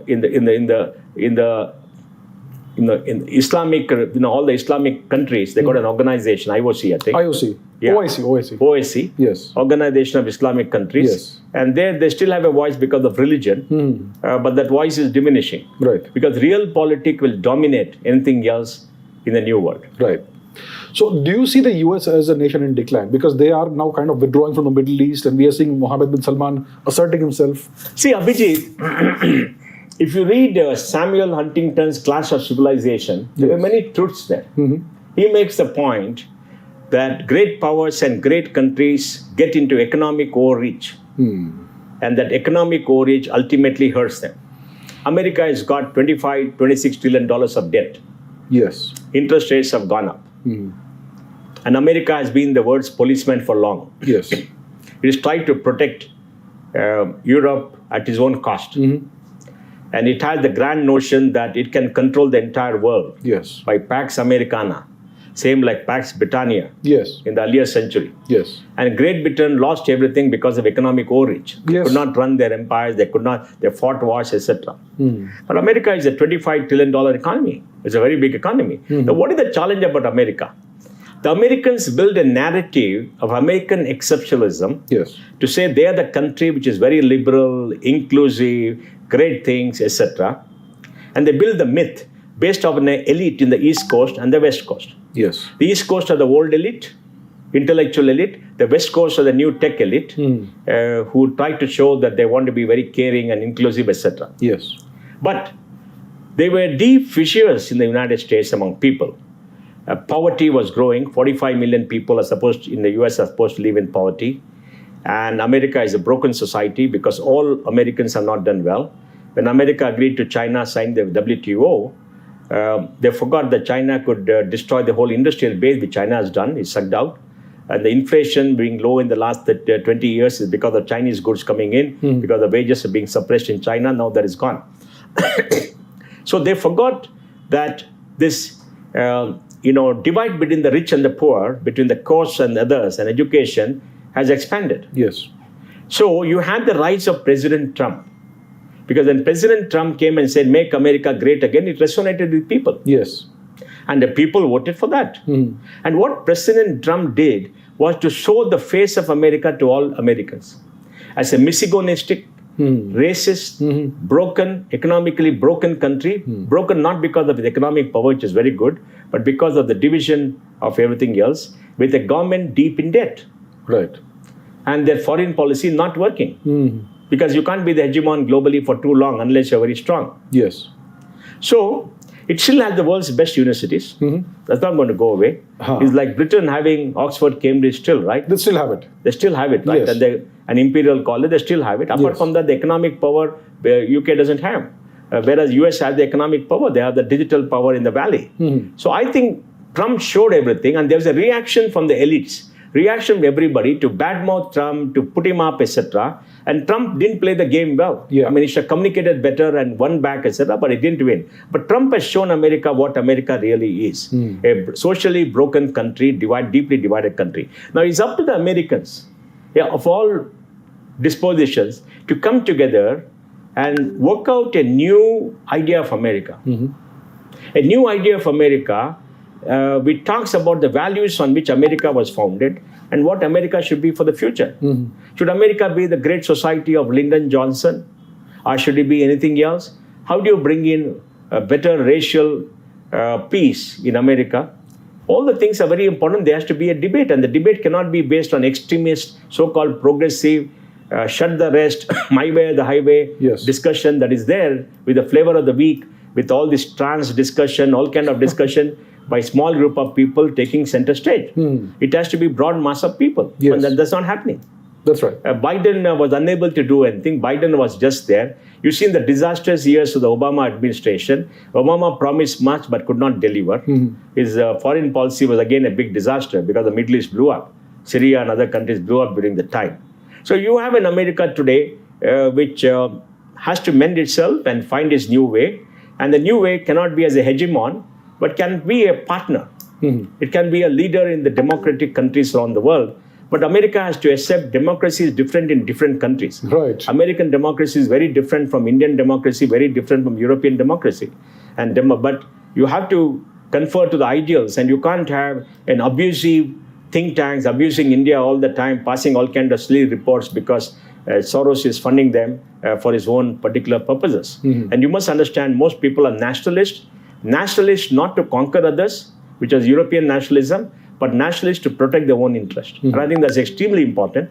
And that is something that America has to find. So maybe the next president will be able to do that. It requires a leader of exceptional ability to come together, to get everybody together. Do you see President Biden standing for election again, 24? Yeah, President Biden will stand for election. He has already said that. He has? Yes. Okay. Do you think don't you think he's a little too old for that? Well, age is not a criteria in politics for the Americans or anywhere. You see in India too, we got an 82, 83-year-old person who is the head of a political party. Yes. Except Modi, who has said above 75, please step aside, which is very good. Yes. Because they're out of touch with the reality of a country where the average age is 27. Yes. The younger people are dominant. Their dreams are very different from the era you grew up in. Yes. For example, our chief minister here is 75. And at a time when Karnataka GDP this year is expected to be 25.6 lakh crores with a per capita 3.83 lakh crores, he is pushing out this program to give 5 kgs of rice to 70% of the population. I see. Our per capita income in Karnataka 3,83,000 crores this year, published by his own government. But he wants to give 5 kg rice. What people want is higher education, skill development, and more jobs that requires industrial policy, etc. Not 5 kg rice. Right. I mean, what do you do with such people? Because they stopped thinking long ago and they don't understand what people need today. So I think, we need a new leadership, and I don't see it happening there. Possibly I'm impressed by Vivek Ramaswamy, the candidate of the Republic. Okay. Because he's talking sense. He's talking about all the large issues. He's breaking the shibboleths and holy cows that permeate America. Right. And today the Supreme Court has overturned Roe versus Wade, which is very good in my opinion. Oh, they overturned it. Overturned it. Okay. Because Roe versus Wade was an incursion of the Supreme Court in the legislative powers of Congress. And the principal reason they overturned it, they said, is up to the state legislatures to bring in laws to manage this. Is not our job. Okay. So, let the states bring in. Makes It's sense. fine. Yes. You pass the law based on what people want because that is democratic. Yes, right. You want to change something fundamentally, you have to get the people's consent. Right. You can't be a court dictating. And then this affirmative action program, they overturned it now. And they were right because one of the judges earlier said it should not last more than 25 years. It is against the Constitution. It promised equality of opportunity irrespective of race. And affirmative action become more and more complex and woolly-headed things, and it is against people. So I think the Supreme Court has now become more conservative, will stand for the original Constitution. It's up to the legislature to come and do it. So that requires new thinking. Yes. And see, the US politics has been captured by a group of academics and extreme leftists Yes, who are right. trying to push their narrative. I think it started the time when the early 90s, when the Berlin Wall fell. Yes. Francis Fukuyama wrote the death of history, right? Or something like that, right? He wrote the book, The Death of History. And because he said, liberal democracy is the only way forward, communism has been destroyed, and with liberal democracy being the only way forward, you have, what is history? History is gone because history always had opposing forces. Now there's no opposing force and there's a grand narrative. The death of history. And I think that's an important aspect because then they came from Europe because the French had this woke culture. And then they kicked them out, they came to America. Yes, For the right. last 15 years, to the last 30 years now, they indoctrinated the Americans, penetrated into colleges and others, and they're shutting out others. Yes, they are. They're very totalitarian. Yes. You shouldn't call them liberals, you should call them fascists. They're the opposite of liberals. Even in India, many of these people who say we're liberals should be called fascists. Totally, yes. Because the true liberal is one who respects the right of everybody to their own opinion and will always protect the right to the opinion and not shut them out. Yes. Now they're shutting out people. That's not liberalism. That's not liberal. That's not being a liberal. Yeah. I mean, you hold your opinion, you argue on merit, and everybody has an opinion. Don't shut out any schools of opinion, anything that comes. They shut them out even in educational institutions in this country, in other places. Lesser now, but it's happened in America. You've seen that happening, right? So I think America is in turmoil. America has to remake itself. The world is very different. It's got too much of debt. $2 trillion of debt for the children. Student loan debt. Yes. How will they ever pay back? How can any society call itself a great society and say we are exceptional people when they allow the young people who are entering their career, building their careers from college, go and enter life with $2 trillion of debt? It's incredible. Who's going to pay back the debt? Yes. The least you can do for young people is to give them a good education. Yes. And America grew up after the World War in 45 to the GI Bill, which promised every American soldier and maybe every American a state-sponsored education. So the 50s and 60s are the golden years of America when Americans came up, and that is what made America today. Yes. Now that generation is fading away. Yes. Their children may not have done well, and the new generation is coming, but the new generation is coming with $2 trillion of debt. Yes. So, and the concentration of wealth has been absurd. The state should at least provide free education or subsidized education to every young person. The biggest gift society can give. Even in India today, I would like the state governments and the central government to spend more on higher education. I agree. We solved the problem of school education by putting every child in school. We have not solved the quality problem of school education because the government system is broken. Yes. And that requires a different reform. But we are not producing more children. For the last 30 years, we're producing 2.5 crore children, and it's not declining possibly in the near future because fertility rate has come down. But I think the key issue is the society which puts this burden of debt on your young people, That's how is it broken. going to prosper? Nah, it's not sustainable. Yeah. Yeah. Let's talk about birth rates. I think birth rates are falling the world over. Japan is an issue. In China, the total fertility rate during the pandemic fell to 1.1. That's a disaster. That's a catastrophe. In India also, we are now at 2.0, which is below replacement 2.1. So do you think this is a big issue going forward for the entire Abhijit, I'm very happy you've chosen to speak on this topic. Let me say, in my opinion, the biggest challenge for humanity for the rest of the century is an aging society and declining fertility. Let us look at data. Population is 8 billion people today. Yes. The UN, I think, had estimated 11 billion by 2100 or somebody else. Now people are saying it will not go beyond 9.6 billion. Okay. Now China is the largest country in the world with 1.45 billion people. Last year, the Chinese population shrank by 0.43%. Okay. Last year, only 9.6 million babies were born. I see. Maybe 1 million, 1.5 million died. Okay. So in future, you're going to see more people die in China and they become older compared to this. And that's 1.45 billion people. And please remember, the Chinese workforce of 650 million peaked maybe 6-7 years ago and is declining every year by a few million. Okay. Now that is very big. So when